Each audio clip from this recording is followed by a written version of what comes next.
Hello, and thank you to the Fibroid Foundation and the Campion Fund for convening this important forum, the first Fibroid Summit.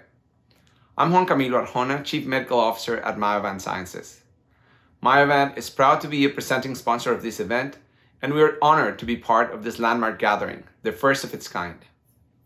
While we all would prefer to be discussing these topics in person, this virtual format enables us to connect in new ways and, I believe, can enhance our understanding and our ability to listen and share our thoughts and ideas. So I'm looking forward to this important dialogue about uterine fibroids and how we change the outlook for patients in the future. I have been working in women's health for most of my career, both as a practicing gynecologist and with companies developing new medicines. While many things have changed and we have seen great progress in some areas, some things have remained fundamentally the same. There remains, for example, limited innovation and new medicines for diseases which impact women, falling far behind other therapeutic areas despite the fact that women make up 50% of the population. These diseases also remain largely in the shadows and left undiscussed and stigmatized by the broader population. These realities are unacceptable and demand urgent change. At Myovant Sciences, we're committed to bringing innovation to women's health and are currently working on new potential medicines for uterine fibroids and endometriosis. But that is not where our work ends. We believe science and medicine must be coupled with compassion and advocacy, an authentic and inclusive caring for and partnership with the patients we serve. In fact, Myovant was founded on 3 pillars: purpose-driven science, empowering new medicines, and transformative advocacy. Ultimately, our goal is to redefine care for women, which we know has to be accomplished through collaboration with other individuals and organizations like each of you.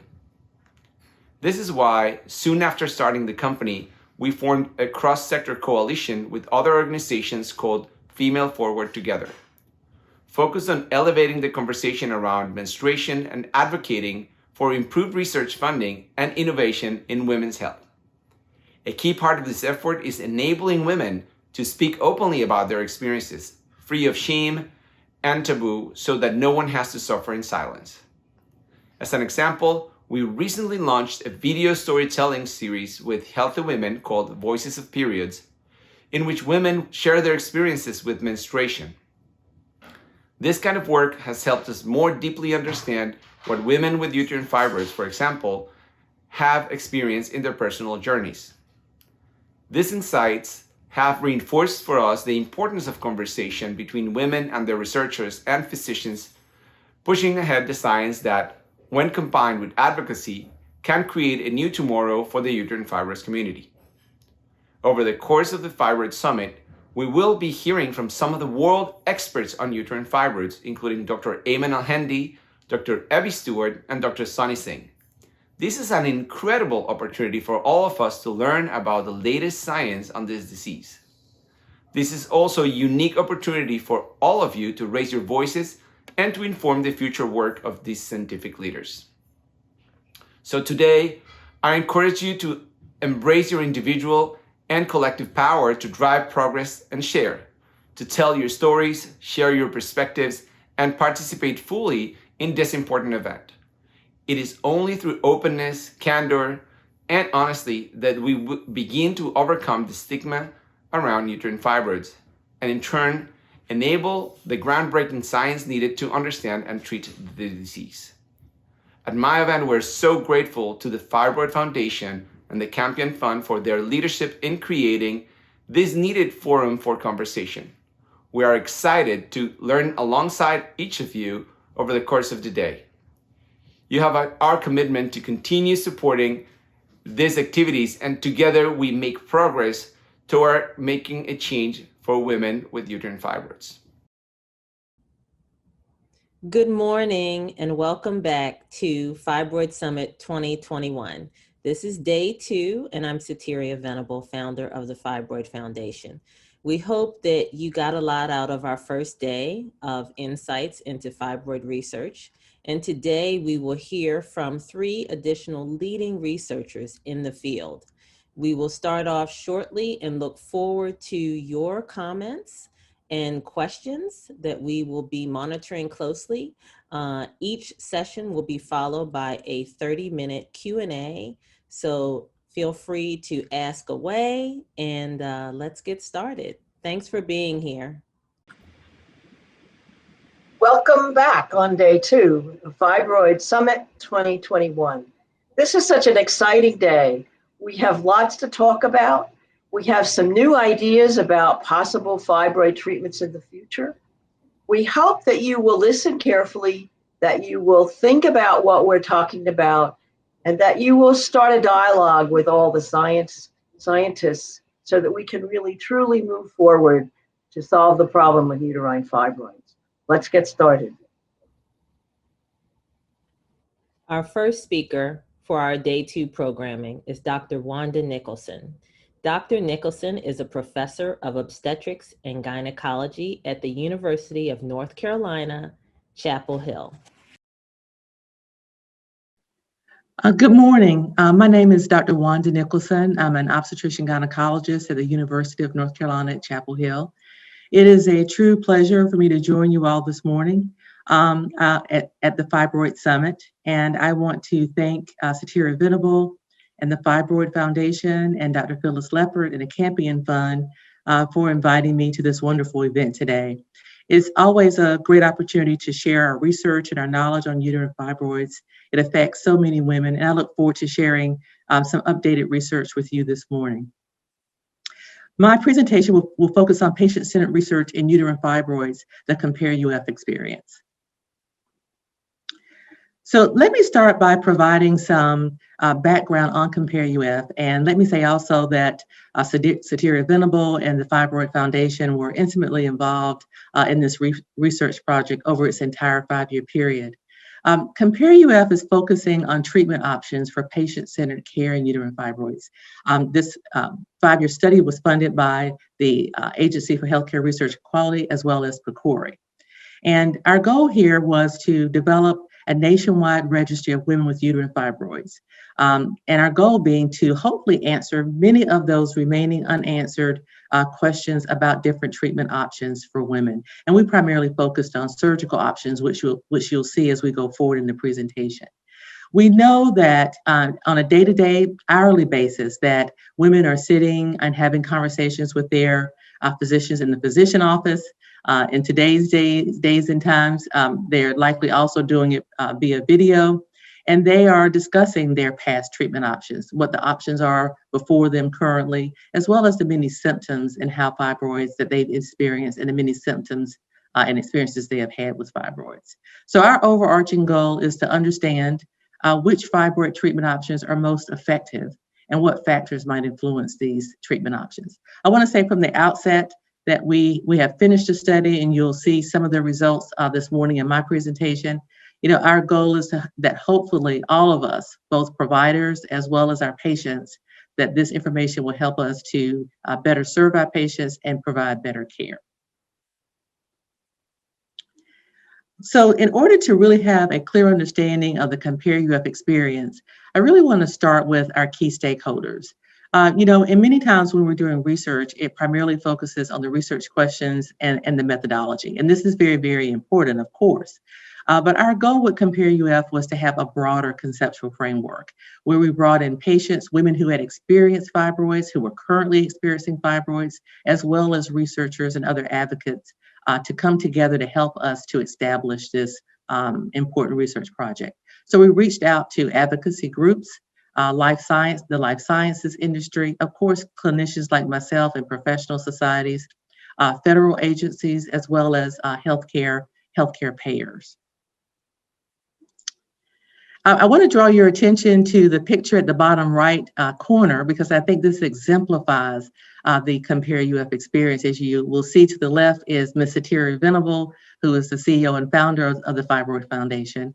Dr. Ebby Stewart, who's one of the principal investigators in Compare-UF, along with myself, and as well Shannon Thomasy, who's also at the Mayo Clinic, who is a clinician in gynecology and also actively involved in women's health and fibroids in particular. This collaborative effort provided an important, relevant platform for us to better understand patient needs, to better understand what questions should patients be asking their physicians, and therefore what questions should physicians be asking patients. And of course, that led us to better frame the research questions for this study. We also wanted to really focus on the patient and quality of life because we know there can be a legacy of patient fear with regard to fibroids.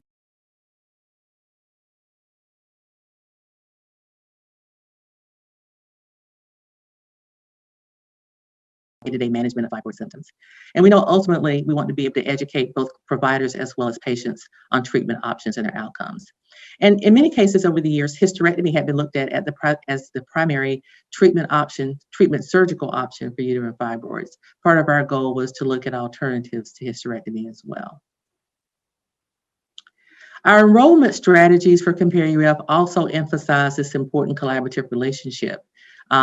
We reached out to websites, social media, patients who shared stories and videos, and really developed strategies for recruitment from both the patient as well as a physician perspective. We also had localized outreach, and part of our role was to also provide statistics and updates on the progress of Compare as a way of really broadening interest and encouraging women to enroll in the study. I do want to take a moment to focus just briefly on the 8 clinical sites that were involved in Compare-UF. I won't list or name all the principal investigators that you'll see to the right column. The sites are listed there in that middle column, but really wanted to provide the take-home point that we had 8 diverse clinical sites with diverse PIs. And I think this was really important and really integral to the conduct of this study. Our goal in selecting sites were to select clinical sites where we knew they had diverse populations, both across demographics, particularly race, ethnicity, and age, as well as the different types of procedures that are performed for uterine fibroids. And equally important was to have a diverse group of what we call institutional or site PIs for the study, which we were able to accomplish as well. If you look across this map, you'll see the yellow stars, which indicate several of the different sites that I listed on the previous slide. And in addition, when you see the shading, it represents African-American women aged 20 to 54 based on county-based census data. And as you can tell from this graphic presentation of the map, we did have clinical sites in key clinical and geographical areas. Of course, you don't see a lot of sites in the Midwest, but again, in our efforts to recruit across a diverse demographics, we strategically placed our clinical sites and we were successful in recruiting a diverse population of patients. Again, just to recap briefly, the procedures that we captured as part of Compare-UF were hysterectomy, myomectomy. We also had laparoscopic ablation, endometrial ablation, uterine artery embolization, and MR-guided focused ultrasound. So again, our goal was to have a wide breadth of procedures to include.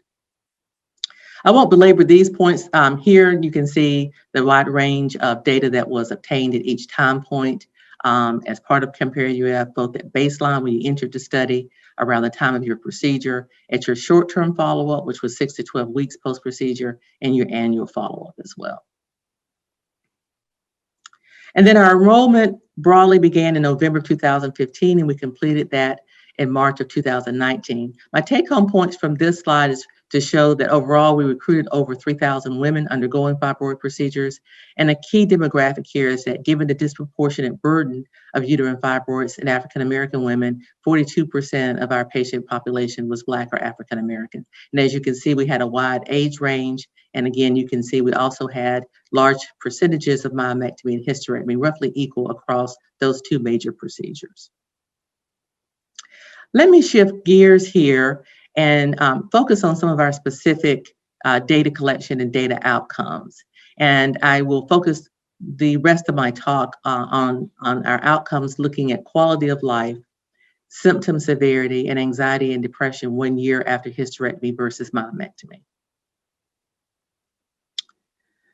Now, for what I'm going to present, you'll see that, as I said earlier, we recruited and enrolled women undergoing a variety of different procedures for uterine fibroids.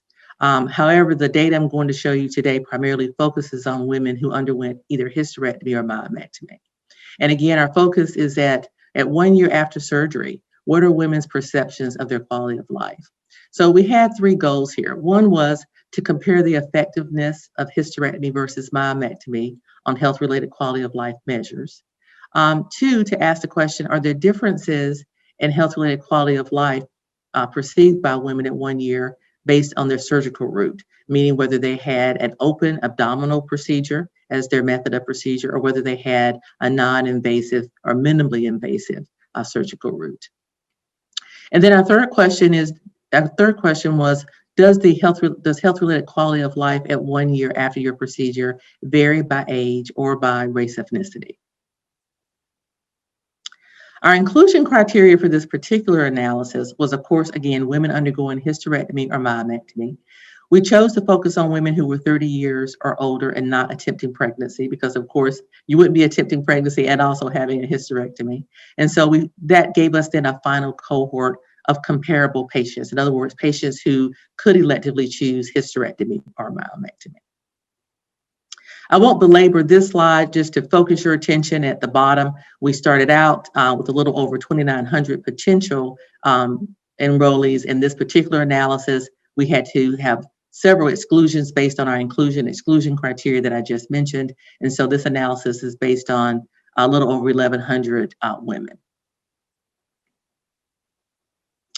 So let me pause for a few minutes here to focus a bit on health-related quality of life and how we measured that in this study, because that is particularly important. We used the uterine fibroid quality of life scale, and this is the only validated disease-specific quality of life instrument. And what we mean by that is that it's a quality of life instrument that was specifically designed to assess women's perception of their health due to uterine fibroids. And it, more importantly, is a scale that's really applicable for all types of fibroid symptoms, whether that be irregular heavy bleeding, whether it be pain, or whether it be bulk symptomatology. It covers a wide range of symptoms that women may experience.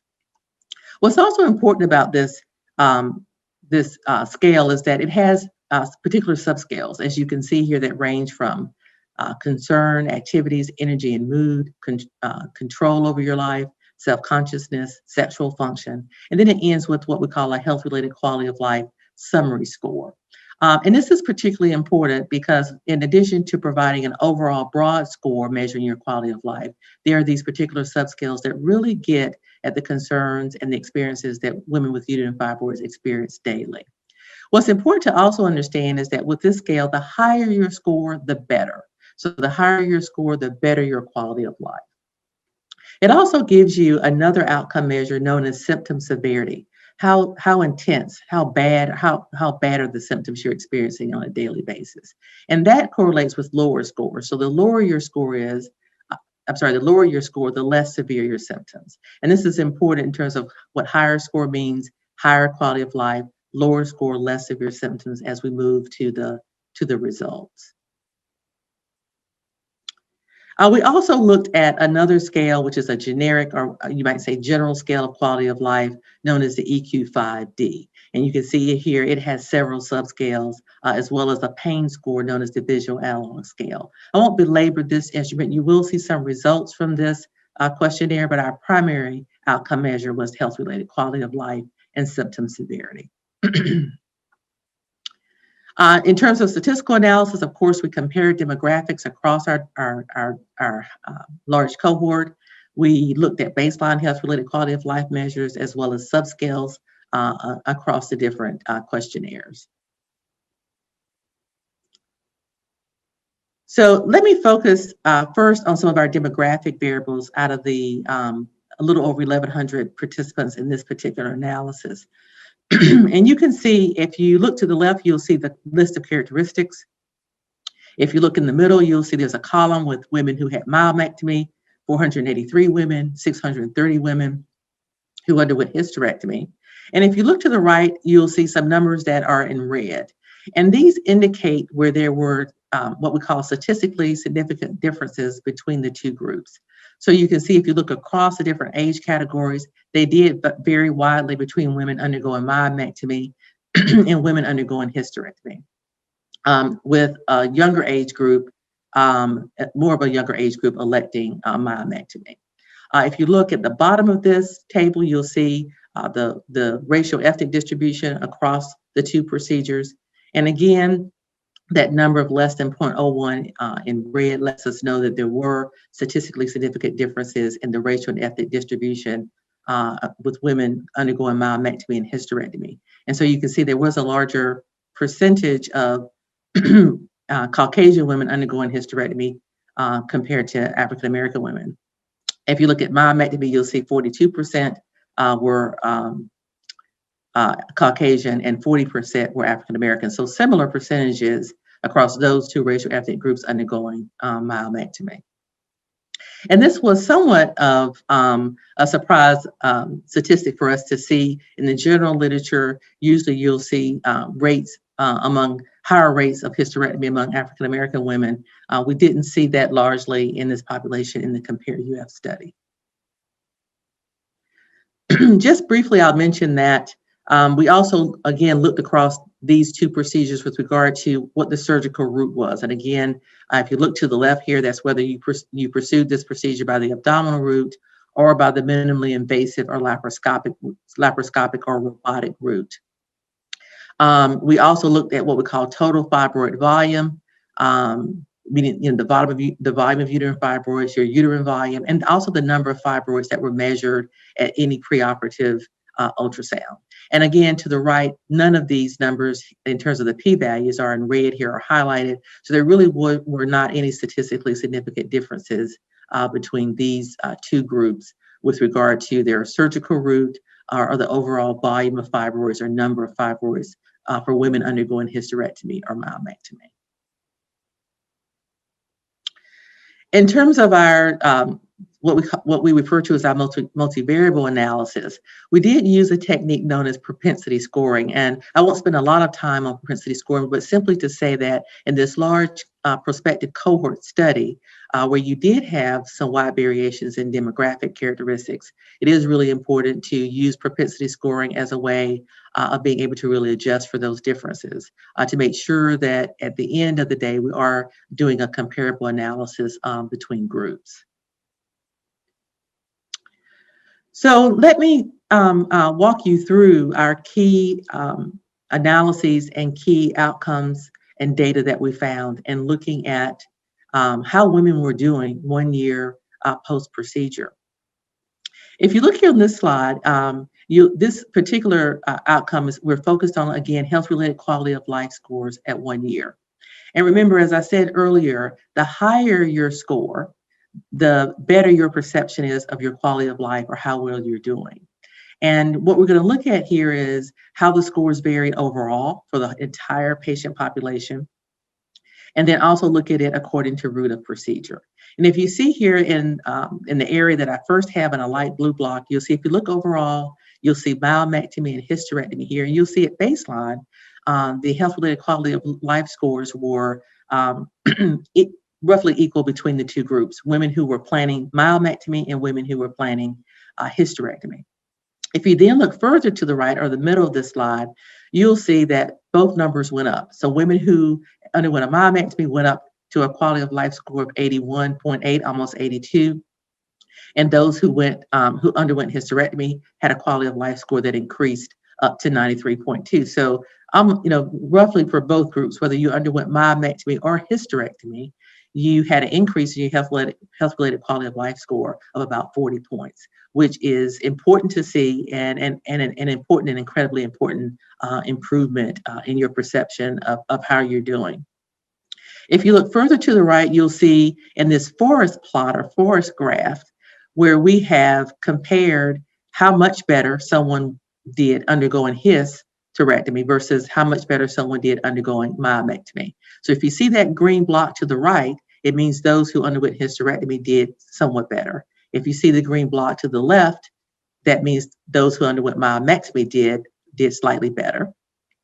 And if you see a green block in the middle, that means there really was no difference whether you underwent myomectomy or hysterectomy. Your outcomes were similar. So while we see that both groups, regardless of procedure, improved dramatically in health-related quality of life, we can also say that those who underwent hysterectomy had a slightly higher increase in their quality of life scores. If you look at the bottom in terms of the route of delivery, abdominal or minimally invasive, you'll see that there really was no difference when people who underwent an abdominal approach, whether it was myomectomy or hysterectomy. Those who underwent a laparoscopic hysterectomy had a little bit better health-related quality of life compared to those who underwent laparoscopic myomectomy. And that may be due to those who underwent laparoscopic myomectomy may have had a longer procedure, may have taken them a bit more time to recuperate.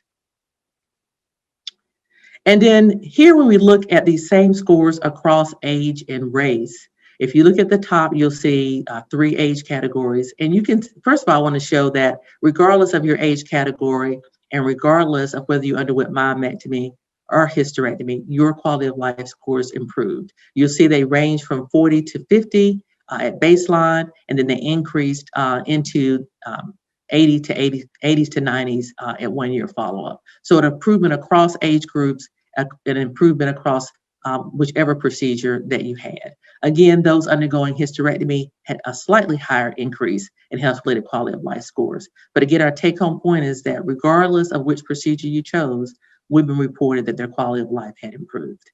If you look at the bottom of this slide, again, when we look at race ethnicity, good news here as well, that you'll see that Caucasian women as well as African-American women started out with health-related quality of life scores in the mid-40s, and they increased 30 to 40 points to the 74 to 97 range at 1 year follow-up, regardless of procedure. So again, an important take-home point is that regardless of which procedure you chose, myomectomy or hysterectomy, or which route you chose, that African-American and Caucasian women had substantial improvement in their health-related quality of life scores. So let's move on to symptom severity, another important outcome measure here, which with similar results to what I just showed you with regard to health-related quality of life scores. Again, if you look overall at the top of this graph, you'll see that women went from a symptom severity score in the 50s to a symptom severity score with myomectomy to 20.5 and a symptom severity score of hysterectomy of 7.8. Now remember, with symptom severity, we're looking for the scores to go down versus up like we did in the previous 2 slides. So now the more your score decrease, that means the less your symptoms are in terms of severity, and you're doing substantially better. When we look at route of your surgery, whether myomectomy or hysterectomy, those who had an abdominal approach, again, had similar decreases in symptom severity. So in other words, similar improvement.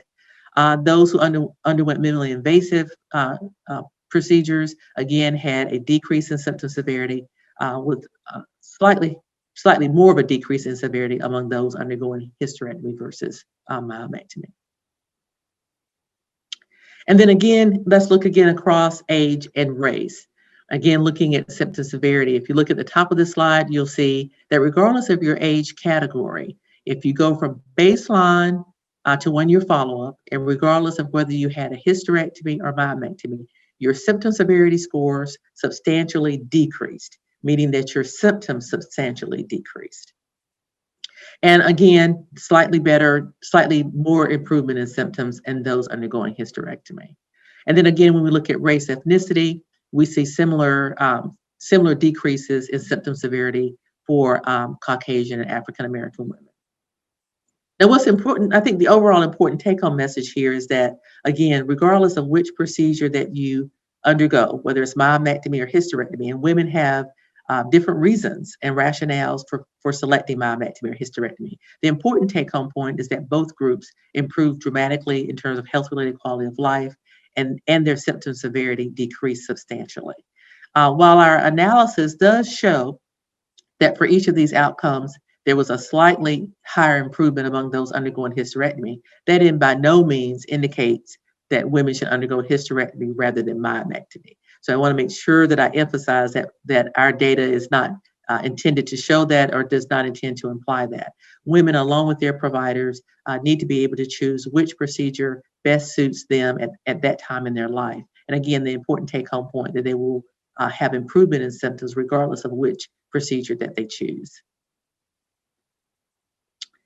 Now, one final outcome measure that is still moving forward in CompareUF. We're still actively involved in the analysis and have a forthcoming manuscript, is in relation to anxiety and depression and health-related quality of life. And there's been literature in the past that has shown elevated anxiety and depression among women undergoing symptoms of fibroids for obvious reasons in terms of its interference with their daily life, physical and sexual functioning. What we were hoping to look for in CompareUF was to see that as women perceive their health-related quality of life improving, did we see a difference in the amount of improvement based on women who had anxiety and depression at baseline and women who did not have anxiety and depression at baseline. And so I really want to turn your attention to the middle of this slide, the second and the third column that focus on the quality of life total score and the symptom severity scores. And I think that there's good news here, and that in our early preliminary analysis, and let me say at the bottom of this slide, you'll see STFU, which is short-term follow-up. That means 6 weeks post-procedure. And then, of course, 1 year follow-up, which is what we're primarily focusing on in this presentation. You'll see that those who had anxiety or depression at baseline are in the gray bar, and those who did not have anxiety and depression at baseline are in the black bar. And the good news here is that regardless of which category you were in, both at baseline, both at short-term follow-up, meaning 6 weeks after your procedure, as well as at 1 year, you can see those bars going up, representing the change or the improvement in your health-related quality of life score. So both of them improved.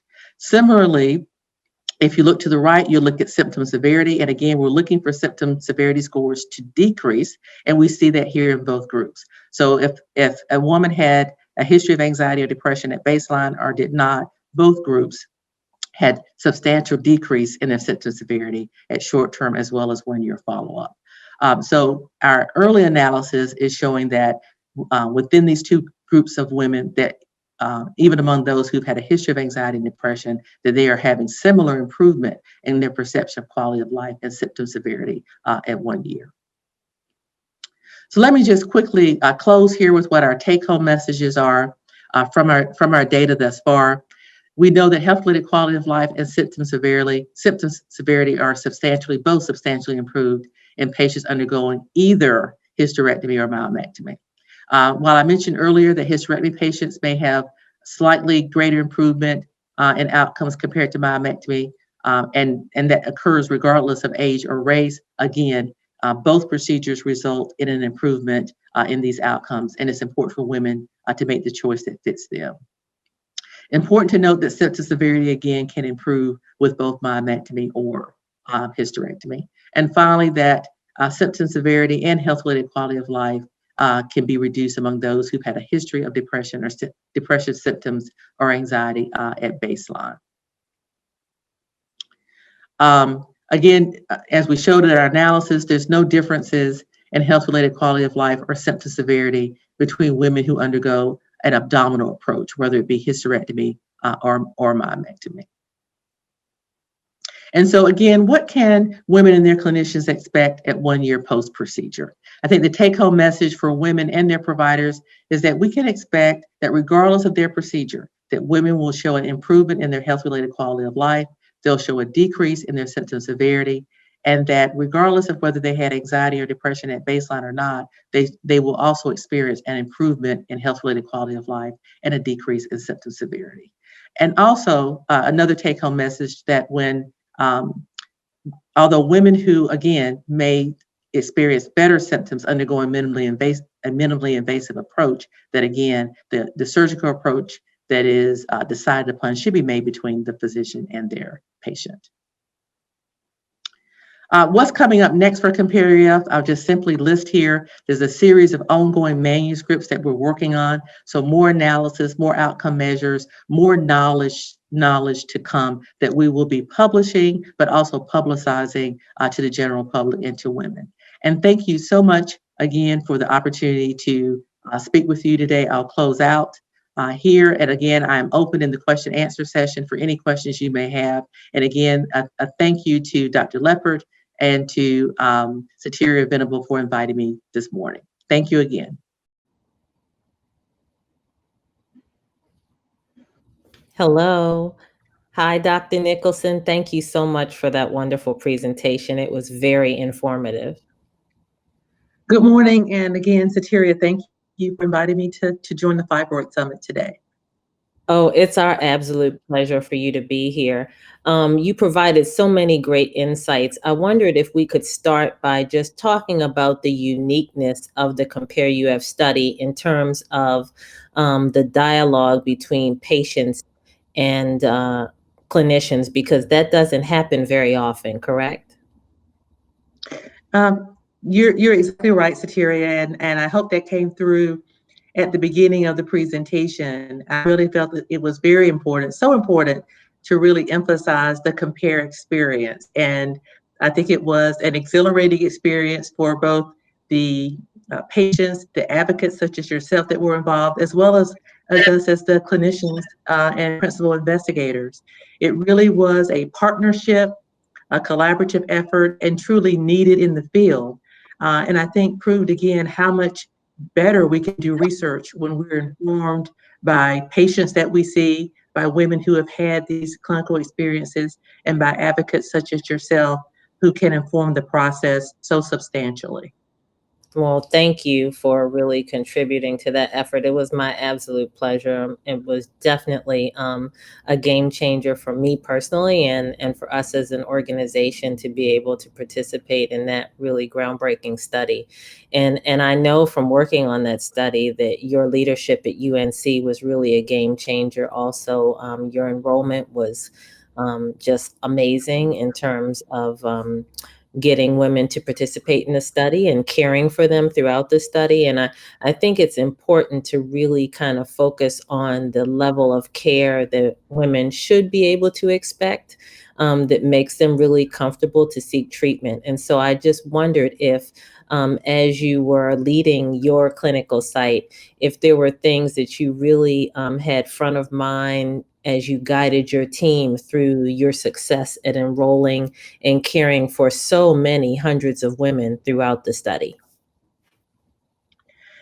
Well, thank you for that question, because I believe there were several important points and several learning experiences that we as a research team had at the University of North Carolina.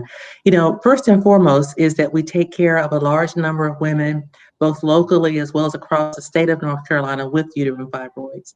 So I think, first of all, to be one of the clinical sites for Compare UF and to have had this experience as investigators and clinicians there, where we were involved with other individuals such as yourself, other organizations such as the Fibroid Foundation, really took us a long way toward re-recognizing or advancing the input and the collaboration with patients, and really re-emphasizing how collaborative that relationship has to be between clinicians and their patients, both in terms of research, but equally in terms of us being involved in the clinical setting on a day-to-day basis. I think it helped all of us to learn how to listen better, how to be more engaged with our patients, how to explain the options better. So as we went along and really focusing on how to recruit and enroll women, I think our enrollees and our participants taught us as well how to be better clinicians. And I really want to emphasize that as part of the Fibroid Summit.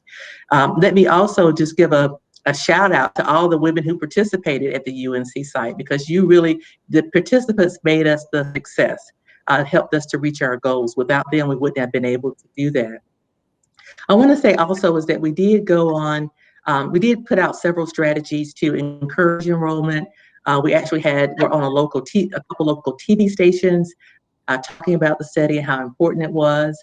Really reached out to several community groups that partnered with us to help us in terms of recruitment.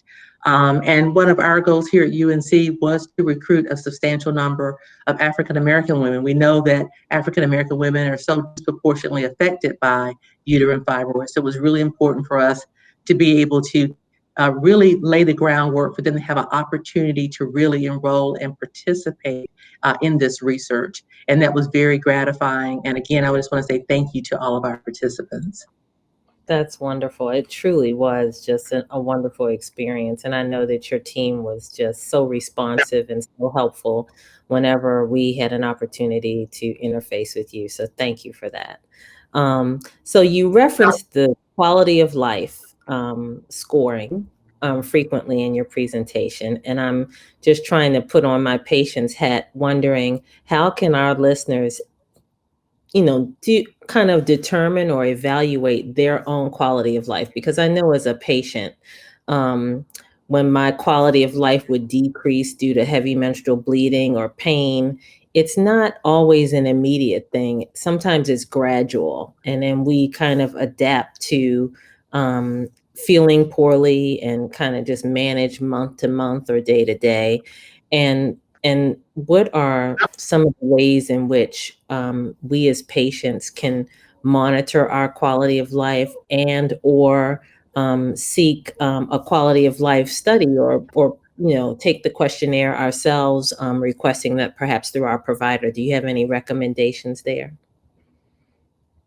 So a couple of responses. I think first of all, and you and I both know this, women are always have multiple balls in the air that we're juggling between work, between taking care of kids, our parents, and all the other community work that we do. So sometimes we have pushed ourselves to the brink before we stop to recognize, just how substantial our symptoms are.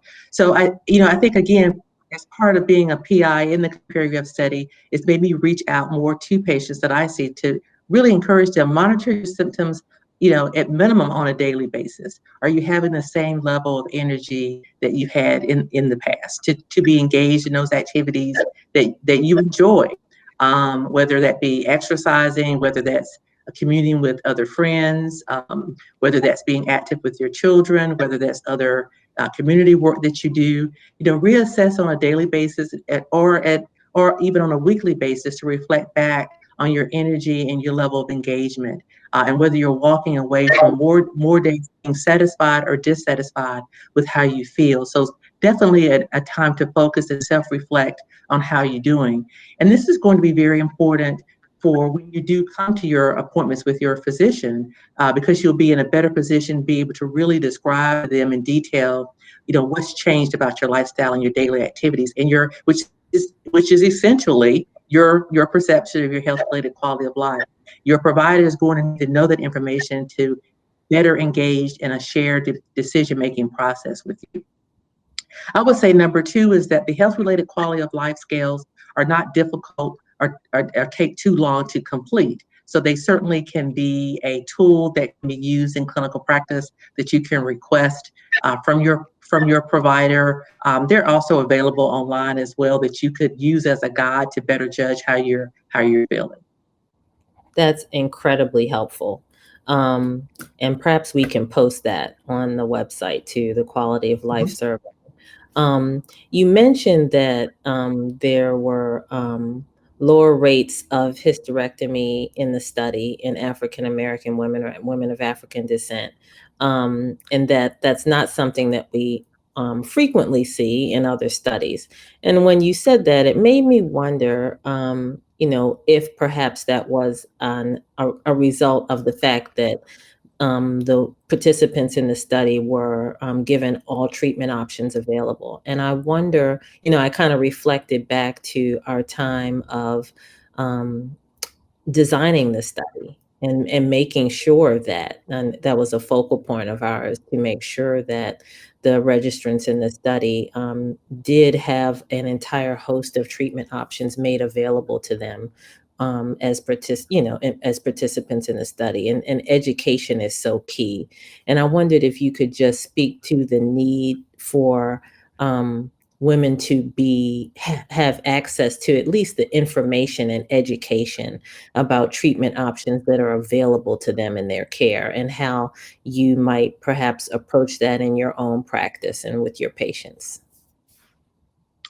Well, first let me respond from a study design researcher perspective, in that, we had sites across the country, and our goal, as I indicated in the presentation, was to be able to recruit and enroll a diverse study population. But very much akin to that was to hopefully have a population in which the results could be generalizable to women as a whole, and therefore the fact that we would have a group of participants who are reflective of the broader women across the country. And so we did the best that we could to achieve that. Part of seeing those lower hysterectomy rates or higher percentage of African-American women undergoing myomectomy than we had anticipated may have been reflective of where our clinical sites were geographically, and from a cultural norm or education level, what those particular participants knew or were aware of either prior to their choice or leading up to their choice of procedure. So it may in part have reflected where we were geographically. And we know that there's been prior studies published that have looked across the U.S. and we do already see geographical differences in the percentage of women who undergo hysterectomy or myomectomy based on race ethnicity. So I say all that to say there are multiple reasons that might have contributed to that finding, and we do elaborate on it more in the discussion portion of the paper. But what I will say in response as well as the provider is that it's incredibly important for us as clinicians to review all the possible options with patients. I think clinically, you have to take into account the severity of the symptoms that the patient is having. For example, if they're having an incredible large amount of bleeding that may or may not have required a transfusion, you're looking at a very severe level of symptomatology. But I think it's incredibly important, regardless of which patient that we're seeing, to really have engaged discussions across all the different types of procedures and options that are available.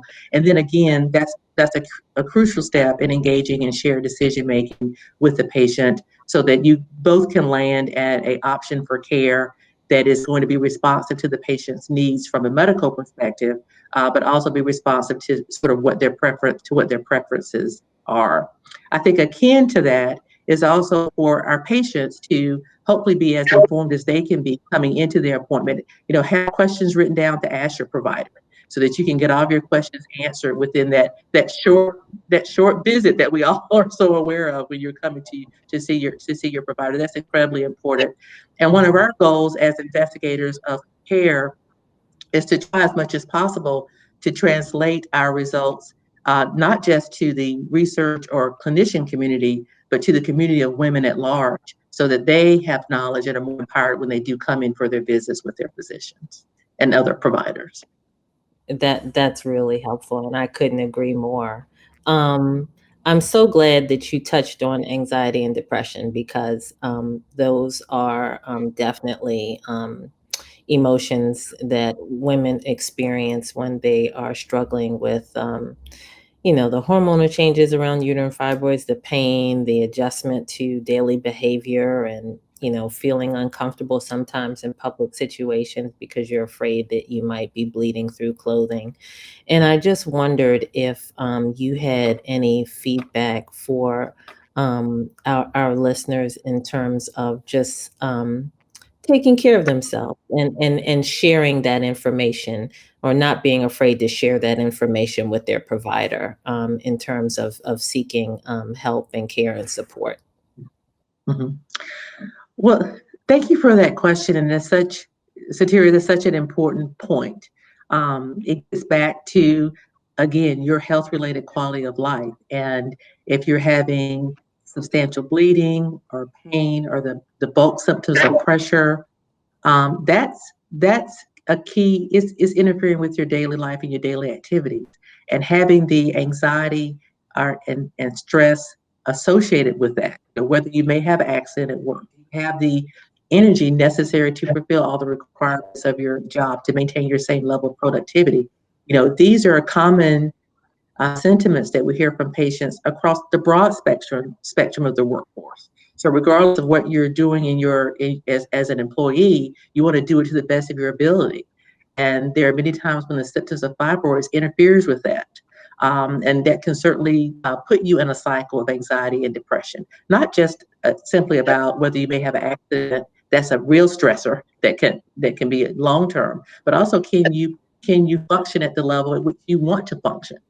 And that's going to give you the satisfaction that you want to achieve in your daily life. So these are important, really important concerns to express to your provider.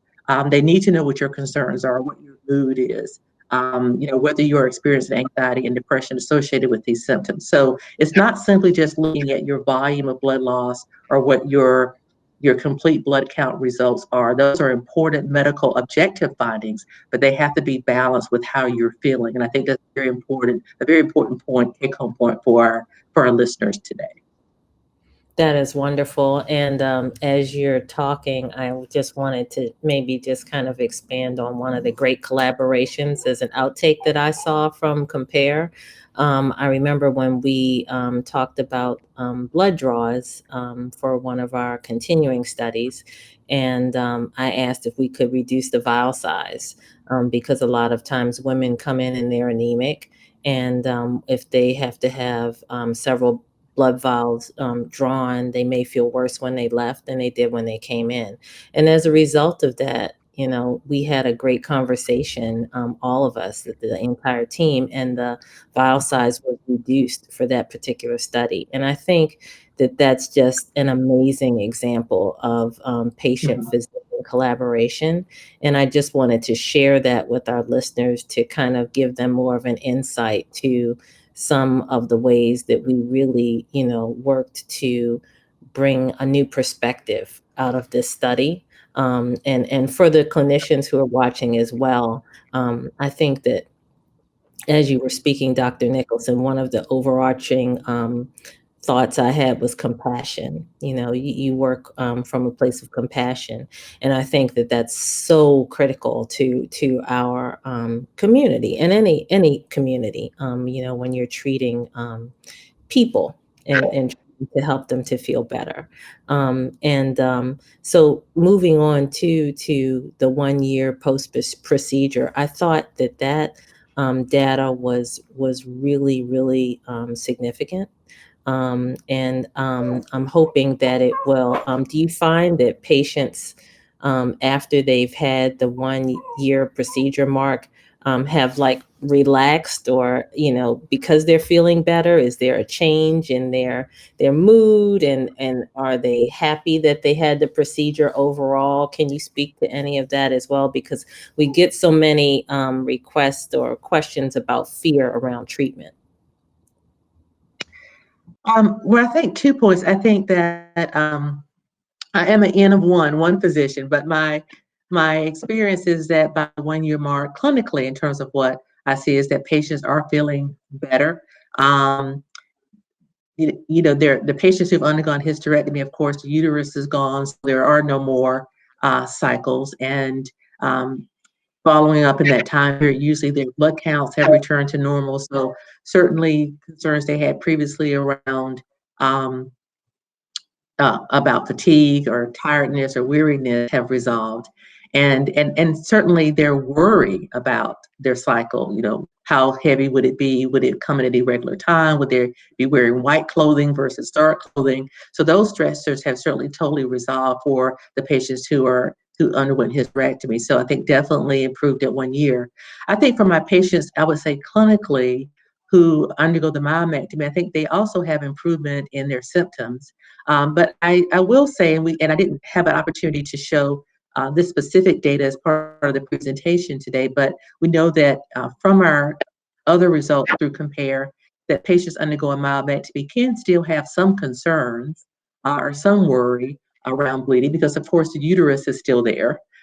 So some of that concern we think may stem from, oh, I'm doing much better now, but I'm wondering whether the symptoms might return. So I think that while our study shows a substantial improvement in health quality of life scores, and this is incredible to see, we do want to remember as providers that for our patients who undergo myomectomy, we still want to keep good follow-up with those patients to make sure that increase or that gain that they got from in their health-related quality of life scores, that is continuing on. So that would be important to follow. And I think that that's an excellent point. And I thought a lot about that, because I know for me, after almost every surgery. Of my 4 surgeries, 3 of those, the symptoms returned in about a year. So it is important to stay in touch with your provider.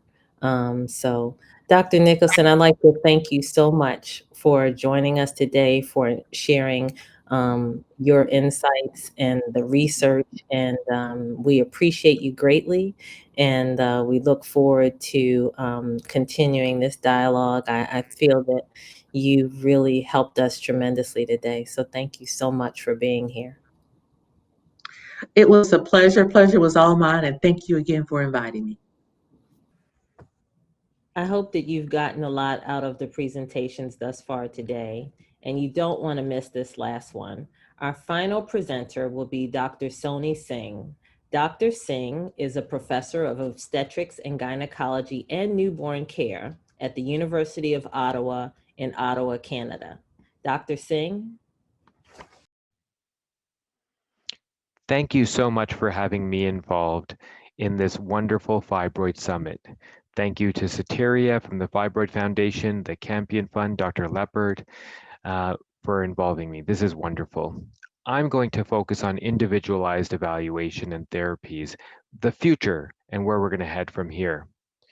My name is Sony Singh. I'm a professor in OBGYN at the Ottawa Hospital and University of Ottawa, and I just hope you come and visit our wonderful city one day. My goal is going to be to make the claim that fibroids are unique and they need unique perspectives if we're going to manage them appropriately. There are limitations of how we currently approach these problems, and I want to give you a couple of examples that we are working on in our own lab. These are my disclosures, and I've worked with multiple industry partners in either research or consultant roles as well. But I have a full disclosure that I'm in a public healthcare system, so we don't actually have private care as many of you would have exposure to. The uterine fibroids are a very big issue, especially during the pandemic. And I just wanted to make that statement as we move forward, because I have certainly noticed a huge number of cases of severe bleeding, anemia, which I believe are due to a lack of access and delays. I've seen a significant number of cases leading to blood transfusion, iron transfusions, and urgent surgery. These pictures that you'll see are from my own files and cases, many of them done during the pandemic from patients who are really struggling, as you can see here. Now, why do we even want to talk about individualized therapy? We want to talk about it because of our sisters, our daughters, our future leaders who are all potentially struggling with fibroids. And I think we need to prevent this disease ultimately. That's the goal that I think will one day be within reach. But until then, we need to make sure that we take care of each other and those affected by this condition. Now, the case for a personalized approach is based on 3 different factors. One is that there's variation in the disease. It's not all just one condition. There's a variable impact depending on the patient and their own goals. And the presence of sibling conditions is extremely important to understand as well. So let's start by talking about variations in disease. Now, when we look at fibroids, we see these common pictures of fibroids that are benign smooth muscle tumors that are growing along the myometrium or in the uterine cavity, but each and every one of those is different. And that is key and very important to understanding how we're going to address the situation. I love this picture, which shows that we often want to use one hammer to deal with anything, but if it's a screw, you're not going to be able to deal with that with a hammer. You want to be able to have the right tools. And right now, we don't have that. We don't even know what we're dealing with, let alone what kind of tools we should use. So as an example, you will see here, we have a submucosal fibroid that I'm going to be managing, which is a fibroid in the uterine cavity that is a very, very different type of fibroid compared to other types of fibroids that we may see. And I'm just going to leave it on here for a second to show you that this is manageable in an outpatient setting or in an operating room and can give significant symptom relief. But this single solitary fibroid that I'm managing there is very different than a uterus that looks like this.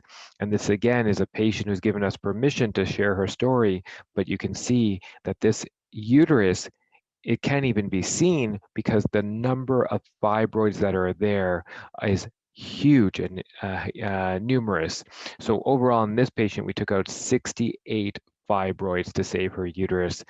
She still sends us chocolates every year to thank us, but nevertheless, this was a very difficult case, and that is very different than the case I just showed you. So how do you manage each case in the same way? Now, we do have some help from international organizations like FIGO, which do suggest that we can classify our fibroids in different ways. And here you have the classic classification system. But one of the most important aspects is this is just talking about location. It doesn't have any other characteristics to talk about in terms of genetic factors or the stiffness properties or calcification or pathologic changes. So we have a long way to go, but at least it's a good start. Location does matter. Now, in terms of within a single patient, and we take out, let's say, those 60 fibroids, and in this case that I did recently, many fibroids, we do know that even in the same patient, this fibroid may not be the same as that fibroid or the other one. And that is very important because there are likely genetic variations in the origin of the fibroid subtypes and or the variations in how they'll present. So here are single fibroids. One is a submucosal fibroid. Here's a myomectomy we did at cesarean section. And they likely have a different genetic origin than one of those fibroid cases that I showed you where they have many fibroids to present with. So a simplified approach to genetics that I try to understand, and I by no means am a geneticist or any specialist, but I wanted to translate some of the ways in which fibroids might develop from one of our Russian colleagues' papers, which shows that there's some sort of stem cell or originating cell that leads to fibroids. And if there's a genetic abnormality, it will lead to fibroid development. Here you see a cluster of fibroids developing. Now, what if we went a different way and there was something in the genetic coding, but whether you develop into a fibroid, you can see a huge single fibroid, or the myometrium or the fibroid, the uterus stays in a normal way, all depends on other real-world factors that might be required to lead one to develop a fibroid. So there are those genetic abnormalities are destined to create fibroids, and those that have been programmed but may in turn not develop into fibroids if they haven't been exposed to the real-world factors. Here are some of the mutations we look at. The MED12 mutation is one of the most common that's being investigated, and certainly we need a lot more information into other genes and areas that need to be looked at as well. Some of the risk factors are either inherent because they are genetically based or environmentally exposed. So of course we know that being of African diaspora is a risk factor in and of itself. We've talked about that, we see that, but there are other things like hypertension, family history, does there foods or additives that may cause one to develop fibroids, or delays in childbearing for those who want to have children. Now you can reduce your risk by perhaps looking at some of the factors that reduce it. Again, that comes into the genetic programming that might be there, and are there things we might be able to interrupt to prevent fibroids? Very interesting way to look at things, and this, of course, article was done by our very own Dr. Stewart. Now, what about the variable impact? So within one patient, it's important to look at their goals. Is their goal to manage a specific symptom, to try to get pregnant? And what is their expectation? And what are their lived experiences? It's so important to listen to that so that we can address those things. So for some patients, it's all about the heavy menstrual bleeding. So that has to be taken into consideration, because it may be that they have lots of fibroids, but it's that 1 centimeter or 2 centimeter fibroid on the inside of the lining that's causing all of the problems. Maybe it's bulk symptoms, and shrinking the fibroid might make a difference. And if they do need surgery, shrinking that fibroid can perhaps help with reducing blood flow and blood loss, etc. Or is it the pressure symptoms, and maybe they just need to manage those symptoms and bleeding isn't an issue at all. So I think we have to take that into consideration when we think about all these other factors that come into play, because each patient's experience is so important. And in Canada, many of these cases are my own patient files. There was an article back in 2014 with one of our patients on the front page of our one of our national papers that talked about this woman who wanted uterine preservation and have found it so difficult to find that option for her. Again, and right in the middle there, you'll see another patient of mine, and that's her baby that was born after, again, we did a uterine sparing procedure. However, it wasn't for everybody.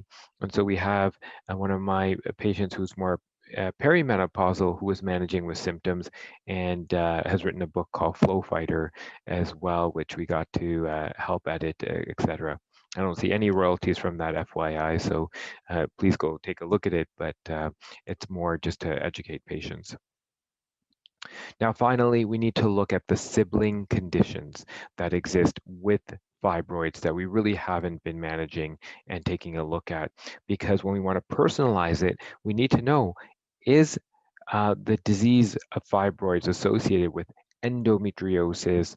Is it associated with PCOS? You know, what else is going on when we take a look at somebody, because that's very important.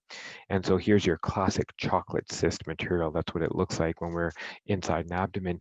And up to 87% of patients who were treated for symptomatic fibroids were found to have endometriosis in one series out of Atlanta. And so you should consider it.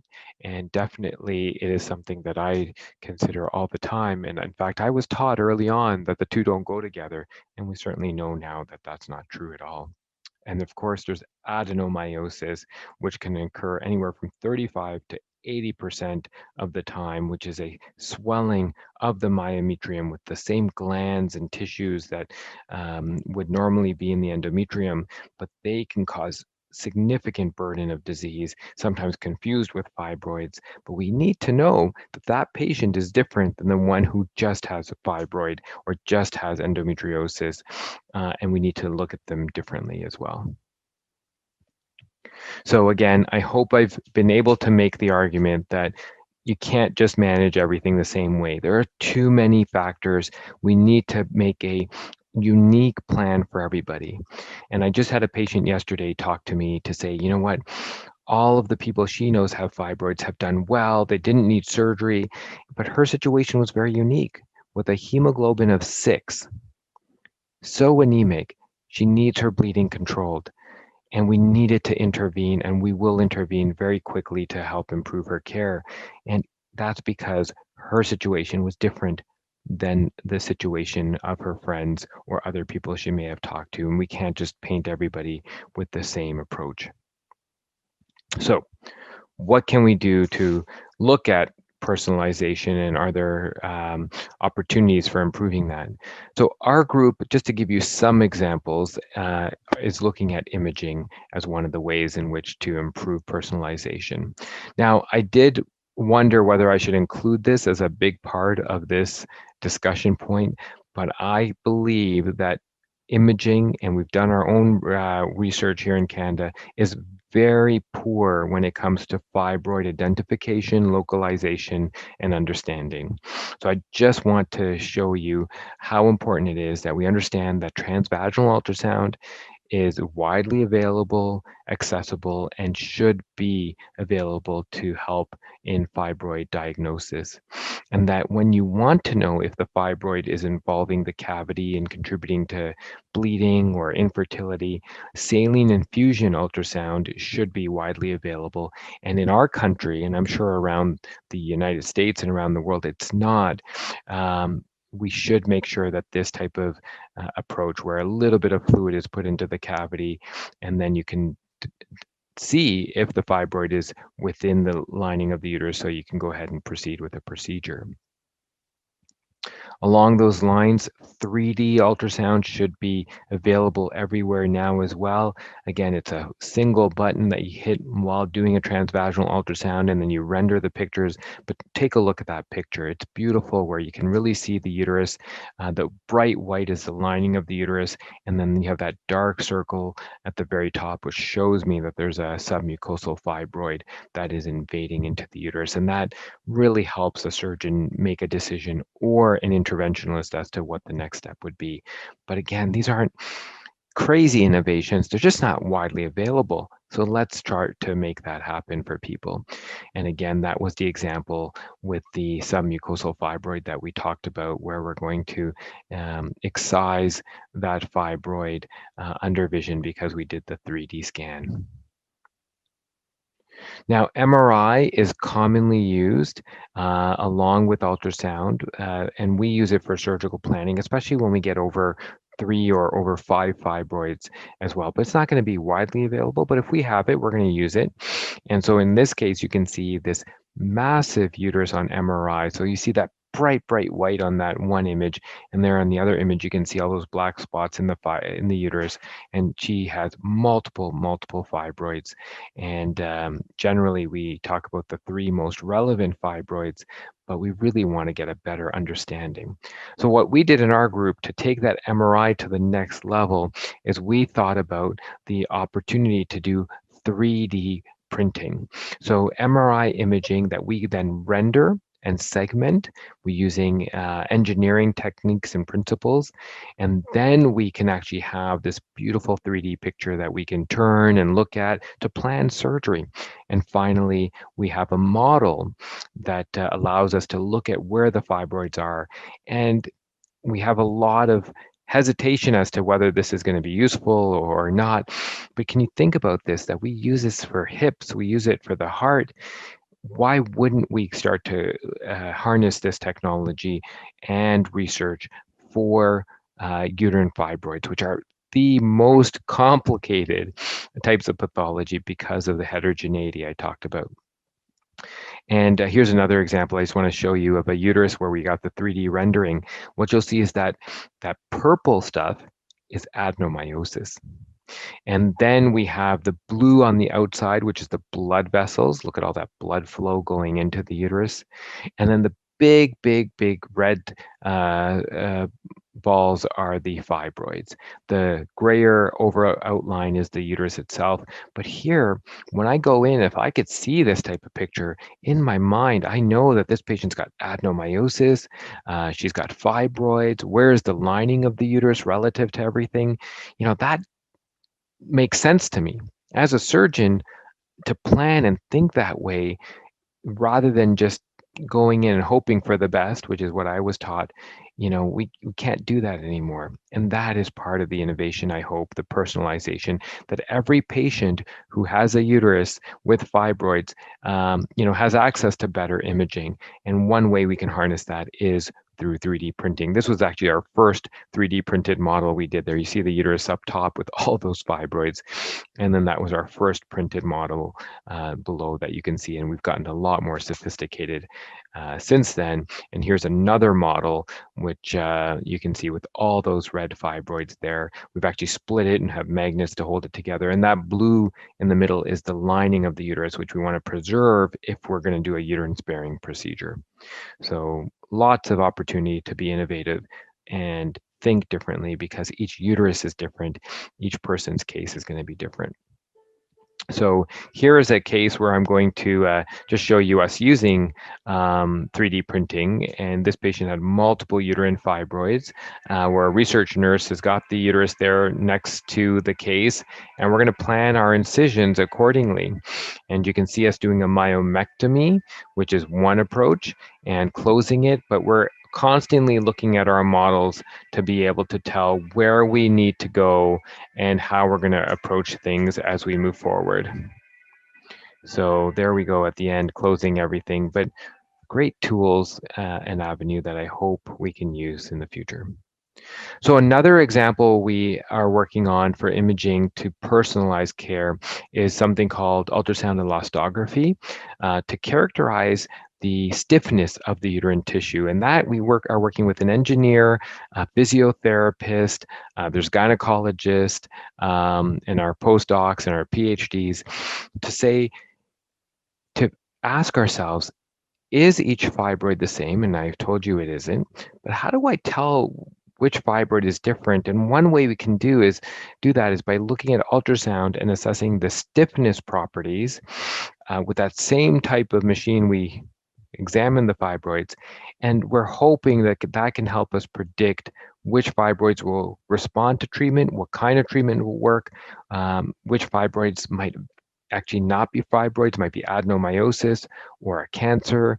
And I think that is where we're hoping to go. But that's the kind of work we need to get into, because simply treating this disease the same way every time isn't going to work. I want to know if the medication I'm going to use, the ultrasound technology to heat the fibroids, or the embolization that I'm going to do, is it going to work for the fibroid that I'm going to treat?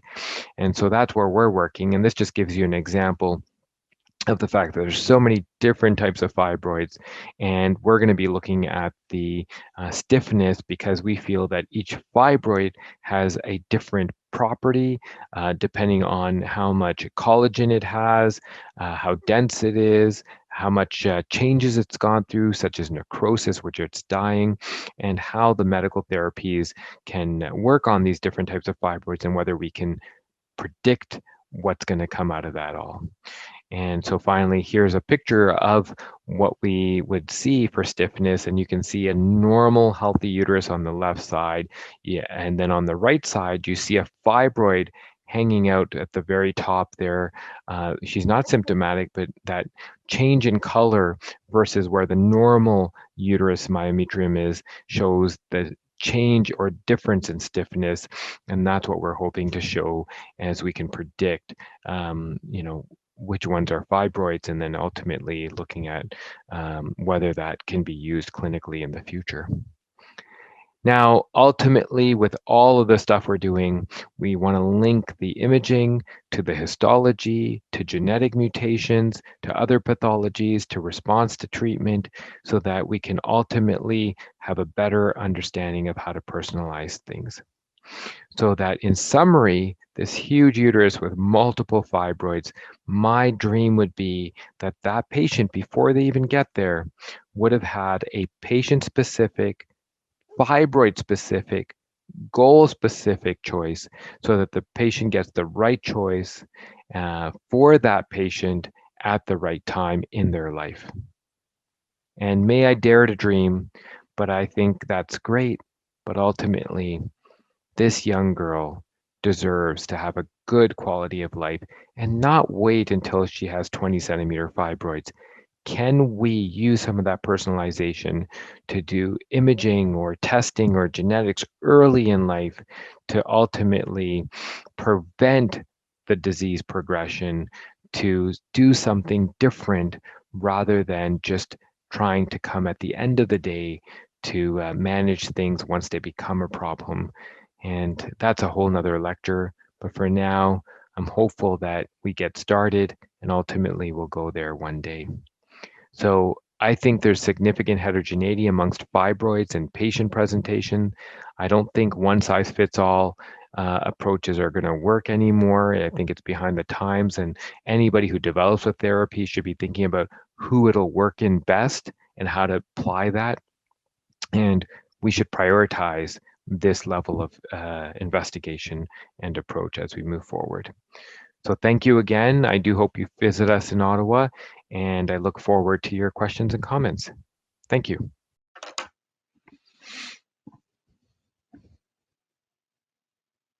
Can you hear me? Yep, I can hear you now. Can you hear me? Hello, Dr. Singh. How are you? Not bad. Can you hear me okay? I can hear you perfectly.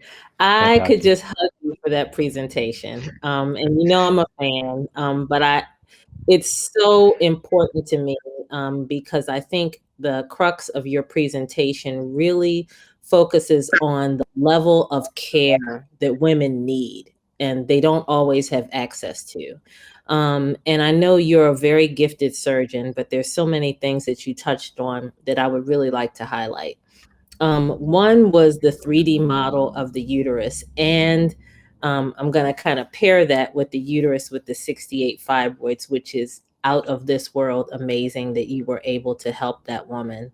And it really kind of took me back to my own myomectomy because I had suffered through the symptoms for many years because I was scared and I didn't think I could find anyone to treat me. And you mentioned a hemoglobin of 6. My hemoglobin was 5.6. And it's so important. The reason I went ahead with the myomectomy is because my physician, whom you probably know, Magdi Milad, drew me a picture of how he was going to do my surgery. And he also sent me for an MRI so that he could see the blood supply that you identified in the 3D imaging.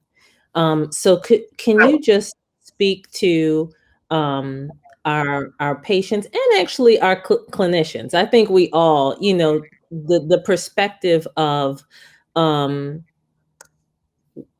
giving a patient that level of care, how important that is as it comes to fibroid care, and how important it is for the clinician to do their absolute best to care for the patient and for the patient to know that this type of care exists in the medical sphere. Can you speak to that a little bit more? That's fantastic. And I first of all just want to thank you for hosting such a summit. It's such an important topic. Obviously, we're very passionate about it. And it has made such a difference to know that there's a community around the world that is passionate about caring for those affected by fibroids. There's 2 points that I think you brought up. One is, I think that as I go on in my career, we respect now that patients want to learn alongside us. You taught me that. This conference has taught me that, because I remember asking as we were planning, how much is too much information for patients? And I think we should have all the opportunities available for patients. Those who want to learn more, like yourself, or want to see a model, should have that opportunity, because it's part of them, it's part of their body, and it empowers them. And I think in medicine, we traditionally have been a bit more paternalistic and said, don't worry about it, it'll be taken care of. But if it was me or any of my loved ones, I'd love to know what was exactly going to be done, how it was going to be approached. And I think that is some new respect that individuals like yourself and other patients and advocates have really said, you know what, hold on, I want to be part of the decision making, and heck, I want to see what's going on. And for the clinicians, I think as a MIS classic surgeon, although many of the procedures you saw were maximally invasive, I want people to understand that I also want to see what's going on. And I was tired of just hoping that, once we get into the abdomen, we'll just deal with it. That doesn't make any sense. When you are planning a meal, you have your recipe ready, you have all your ingredients ready, you can see what's ready, you're planning. You don't ever just say, just go in the kitchen and do whatever you're going to do. And I know it's simplifying things, but it just doesn't make sense. So to have a model to teach my residents, this is what we're going to do today. This is how we're going to approach it. That is a huge advantage, we believe. Obviously, we have to prove it as well, but it just makes sense. So I think what I've learned over the years is that we have to go back to basic principles. We're all human, and let's keep it simple. And what that means is that we all want to learn. We all want to learn together. We all want to work together, and we're in it together. That's perfect. Thank you for sharing that. And as an architect, seeing that 3D model made me just want to jump through the screen because, I'm used to thinking about things in 3D, and I have not really been able to fully visualize my own uterus based off of the imaging that I've seen to date, which has been vast with all the scans that I've had. And when I saw that, I just thought, wow, I would love to just see that, because it's so informative with all of the various, disease burden identified in the 3D model. So that's fantastic. And I think that that's a wonderful example of where technology is helping us to improve our level of care. I know that you and I have talked a lot about the burden of the pandemic on patients and care. And you mentioned it, and I wonder if you could just expand a little bit on what you've seen in terms of patients seeking care, how any changes in terms of caring for patients that have been particularly notable to you during the past year, and just how just your thoughts around that. I'm very curious. It makes me quite sad to see people suffer so much during the pandemic for many different reasons.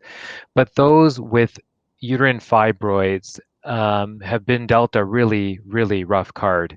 So, without getting into details, this is what my week has been like. This is what my day has been like. Seeing patients who were canceled early in the pandemic because we couldn't operate for a while, and then them struggling at home, um, dealing with all this massive bleeding or discomfort.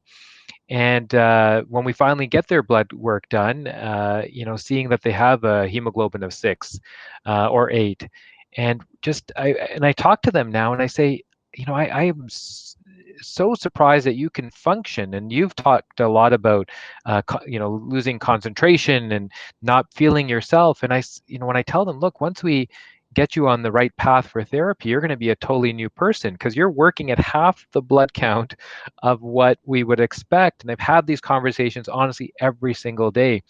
And I think in gynecology, and I do a lot of endometriosis as well, but this is the disease where the profound amount of hemorrhage and bleeding and emergencies have really stuck out in my mind as being the condition that the pandemic has really played a big role in making things worse. And so I think, first of all, we need to understand that, empathize, advocate for it, and to share that with people that don't suffer at home alone. Please go find someone to care for. Start on medical therapy, because if you can't get a surgery, let's bring up your blood count, whether it be oral iron or other medications, and talk to your providers. And during the pandemic, it's more that we get to people's homes. And today, I hope we're talking to some of those patients that don't feel alone and to reach out. So I'm glad you brought it up. And like I said, even today, this has been my main issue that's brought me into the scrubs. That's why I don't have a nice tie on. But because we've had to help people who are really struggling from exactly what you're talking about. Thank you for sharing that. And I cannot overemphasize the need for us to seek care when we start to see something change, because, you described women in crisis, and you don't want to appear at the emergency room in crisis, hemorrhaging profusely, and have someone trying to care for you who is not at your skill level. Because there's nothing worse, in my opinion, than having a pelvic exam in the emergency room with someone who does not do them regularly. That's like a special kind of hell to me.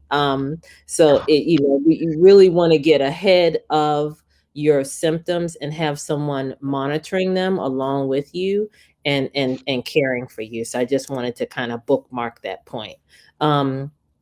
So we've gotten some questions from online. I have so many questions for you. One of the things you touched on is the desire of women to retain their uterus regardless of childbearing. And I think it's so important to talk about that, because can you kind of talk about how that treatment decision used to be addressed, and kind of the trajectory of where it is headed, where with women, choosing to have children later, or just choosing to opt to maintain their uterus regardless of childbearing. Can you speak about that a little and what you've seen and how important that Yeah. is? I think this is it's a very complex issue, but traditionally there hasn't been a discussion, right?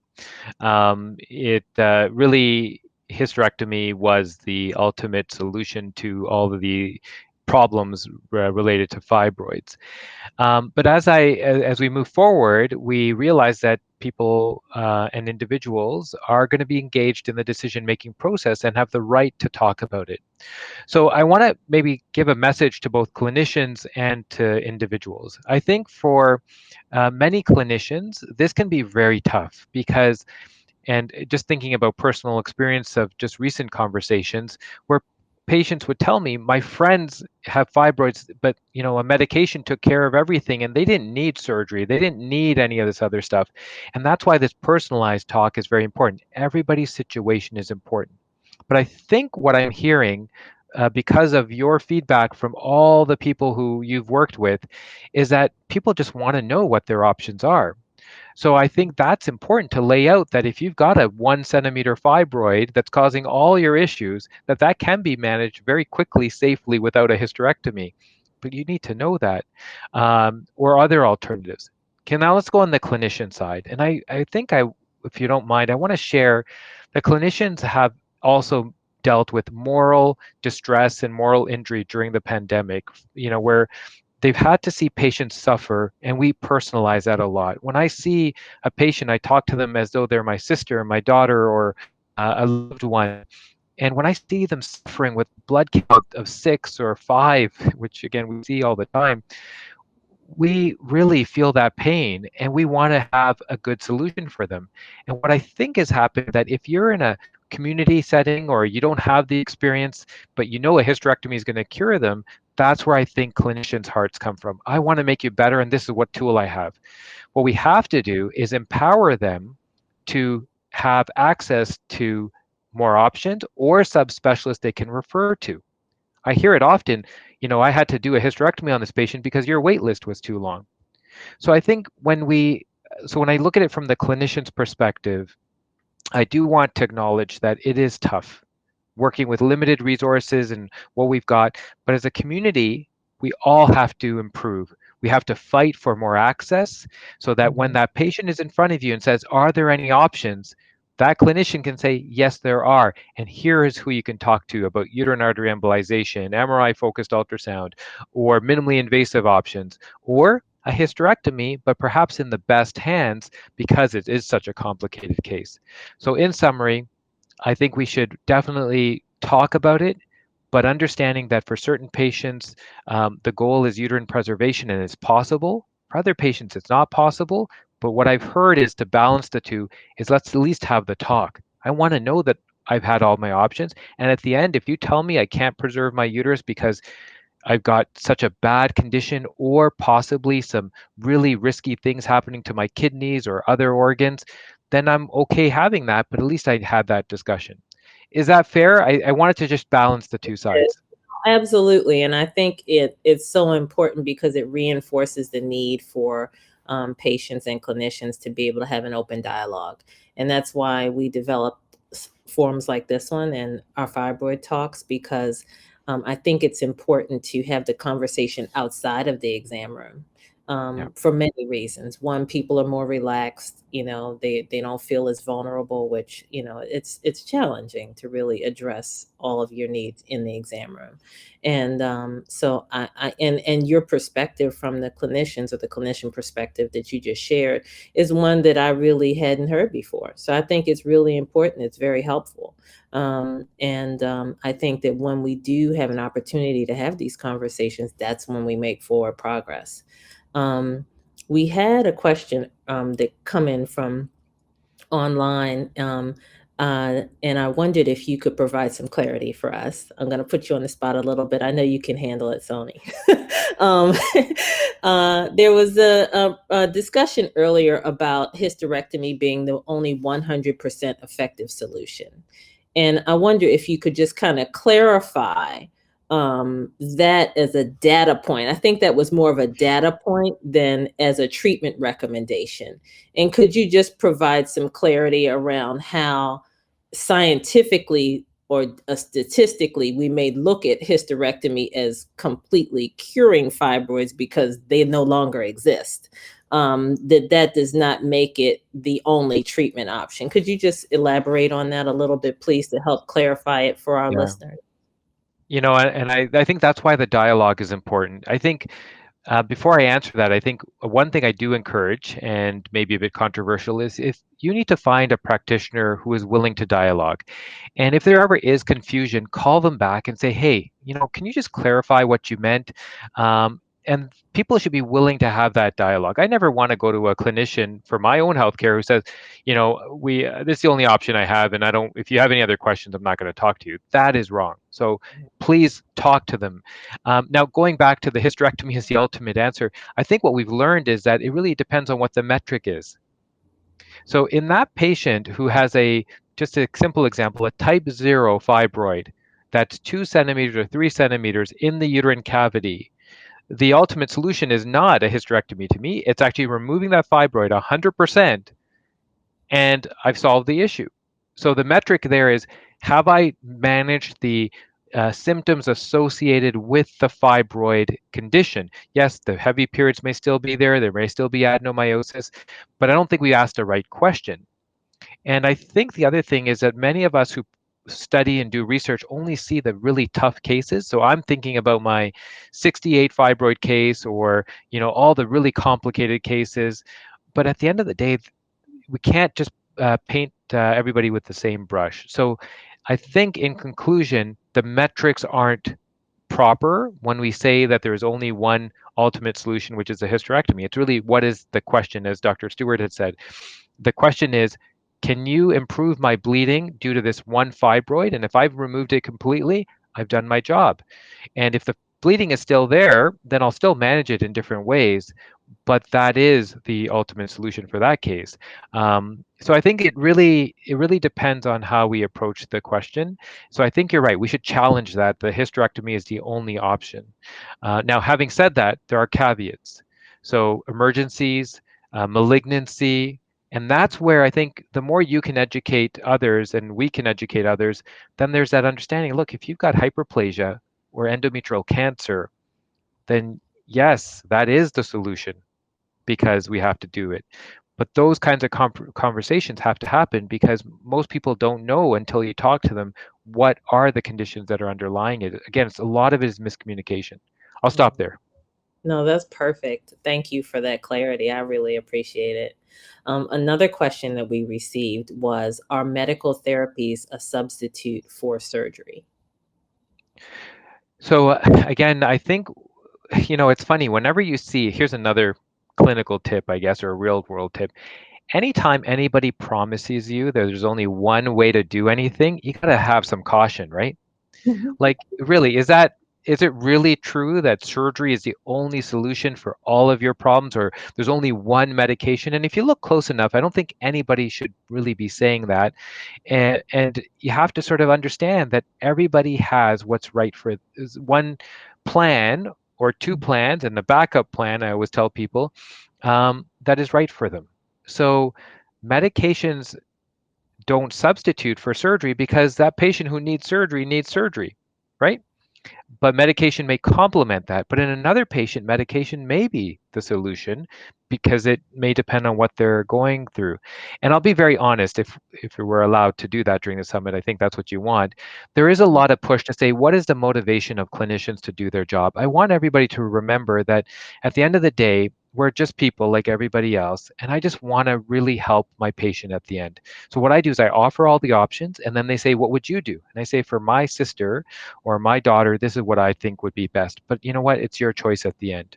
Yeah. And but if it's not a choice that I think is in their best interest, then that's where I'll say, I don't really agree. I'll be honest. And you know, I can suggest you see somebody else, but I'm going to advocate for you at that time even, and say, how can I help you understand why I don't think it's the right choice? So at the end, it's all about communication.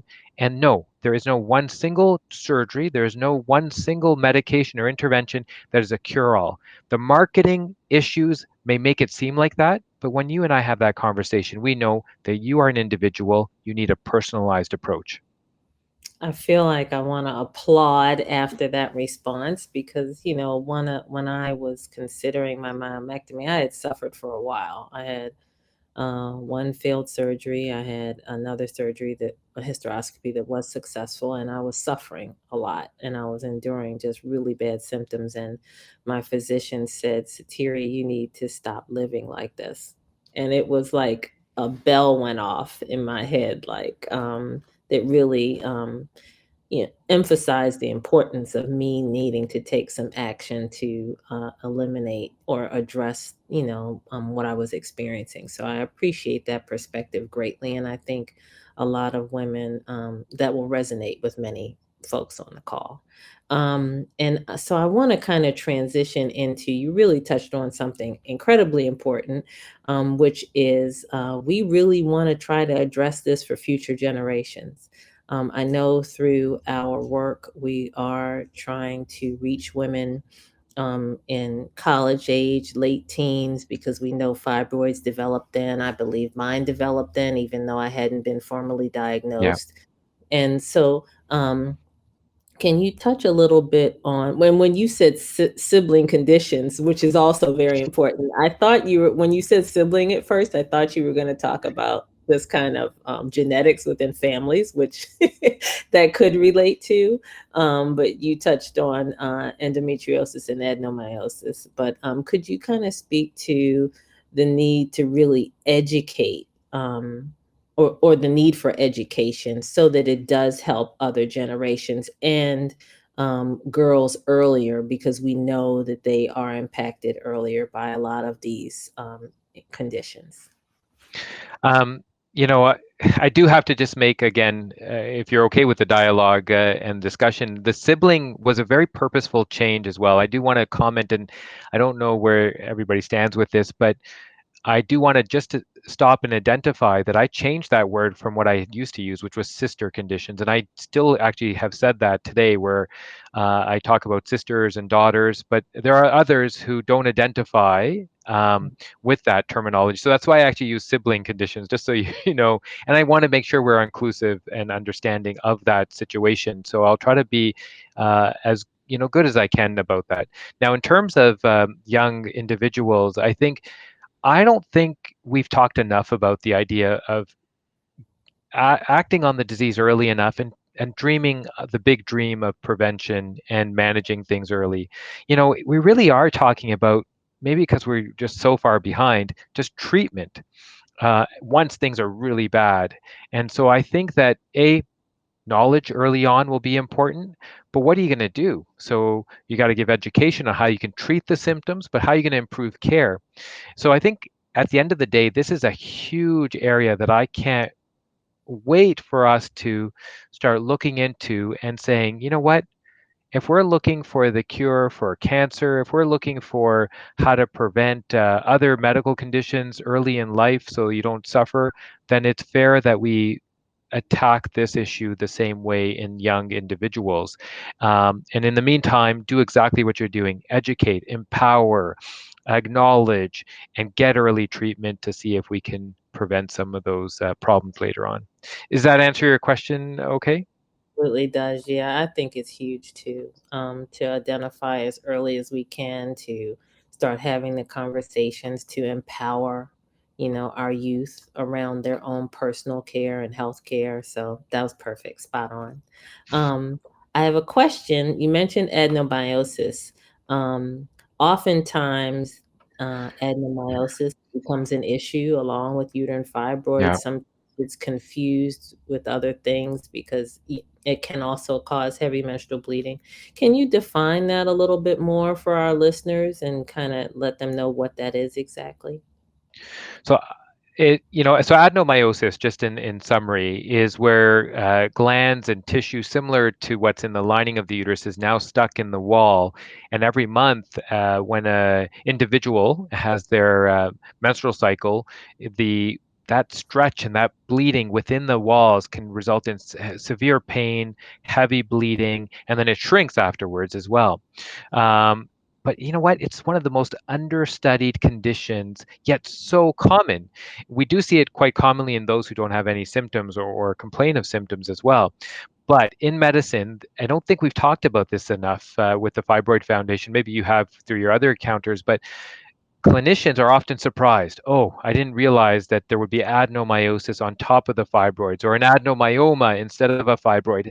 And to be honest, we need to get better at diagnosing it with imaging because it's all there. It just hasn't been taught. And we have to address it before you talk to that patient about what their options are. So, how do I counsel a patient if indeed it was adenomyosis and not fibroid disease? Because then I can't actually talk about what the real options were. And can you imagine that we don't actually have an indicated medical therapy for adenomyosis on the market? There's nothing. We don't have anything. We just treat it globally like we do everything else with suppressing hormones, which again might be the right thing for many, but we all agree that that's not the ultimate solution. So the two go together is the number one issue. And number two issue is we have to work harder at how to describe what's going on when they're both together, or we get confused. But I think through this education, at least patients are empowered so that if they do get into a situation where their surgeon encounters adenomyosis, has to stop the surgery, they know now that it could happen. Or number two, to ask that question, could this be adenomyosis? How do we know? Do I need more testing or better imaging? Again, lots of clarity and great insights. Thank you. So my final question, you mentioned prioritizing and the importance of expressing concerns. I think that's so important. And I think it's a new way of interfacing with our physicians. New, I mean, generationally new. Can you give some examples of how a patient might come to their care provider and prioritize what they're experiencing relative to uterine fibroids, maybe any terminology that might be helpful in describing what they're experiencing?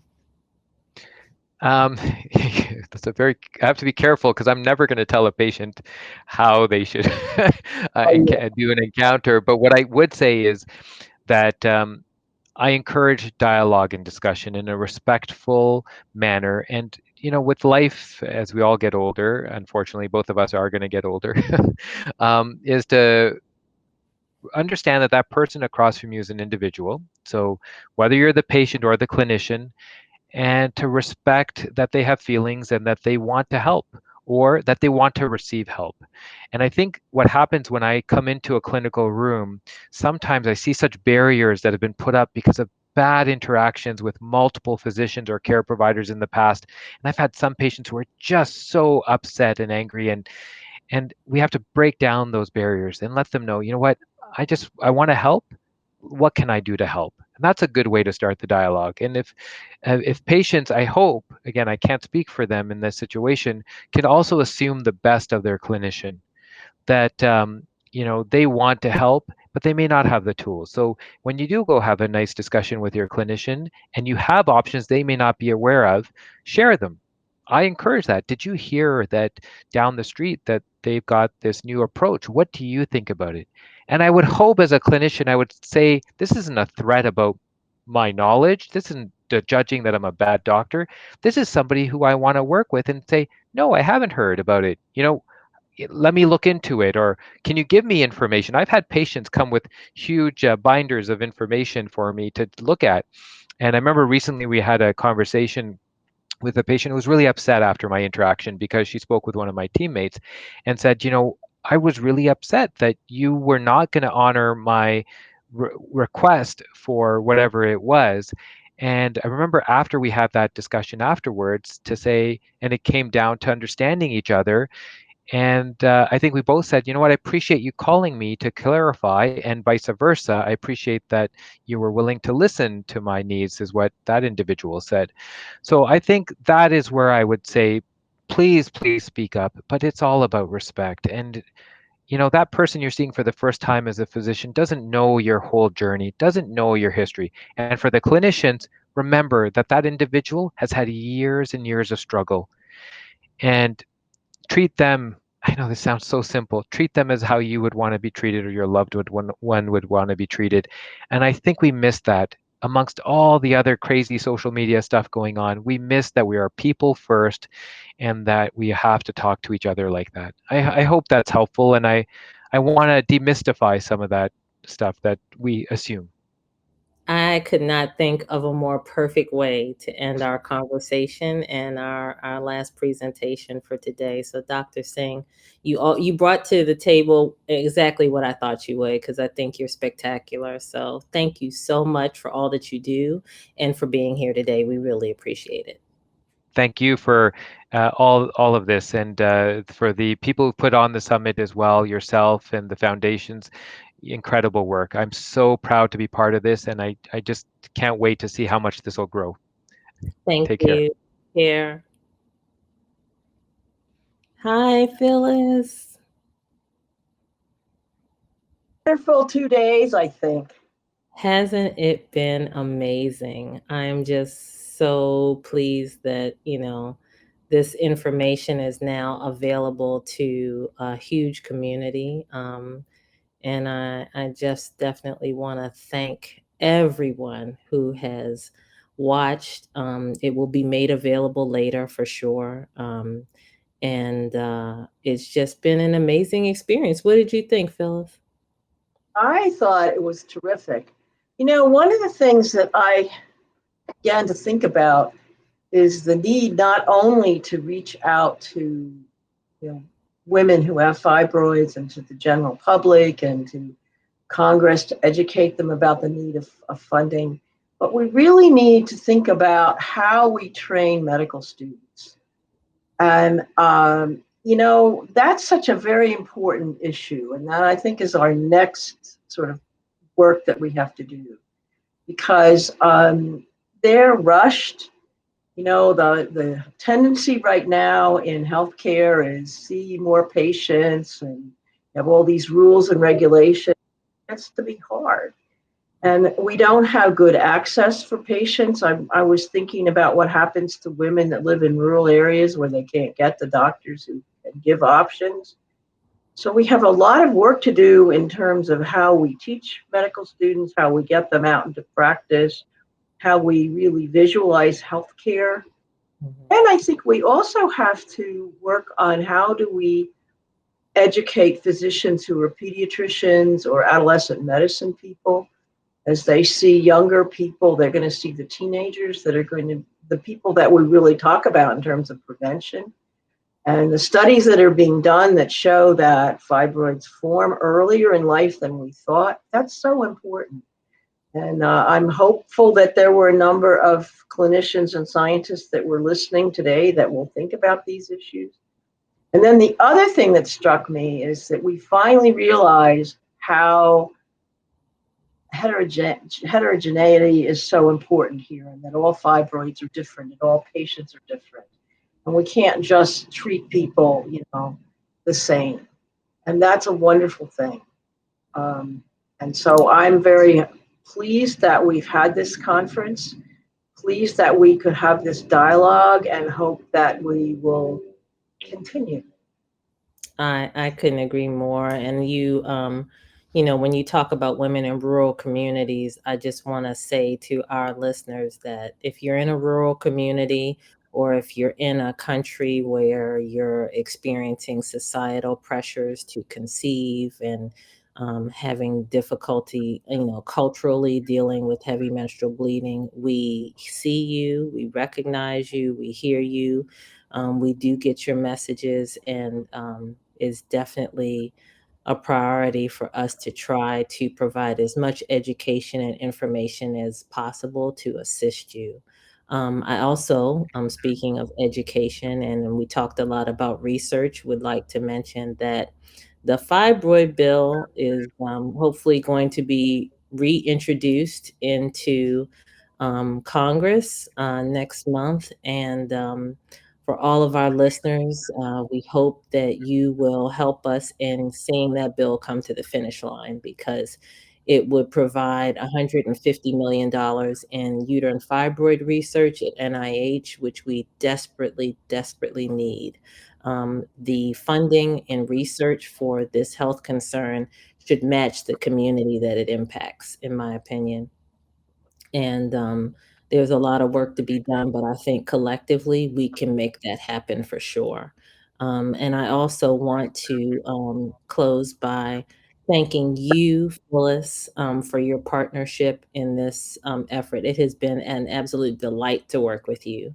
And I want to thank the Fibroid Foundation team. All of you have just really made this happen. I want to thank Evolve, our production team, and last but not least, this would not be possible without our sponsors. So I would like to thank Myovant, our presenting sponsor, for all of your support. And I want to thank Hologic, our platinum sponsor, for helping us get this production in place and bring this programming to our community. Thank you. And thanks to everyone that listened and asked questions, and to everyone that's thinking about fibroids and where do we go from here. All right. Thank you. Have a great day, everyone. Right.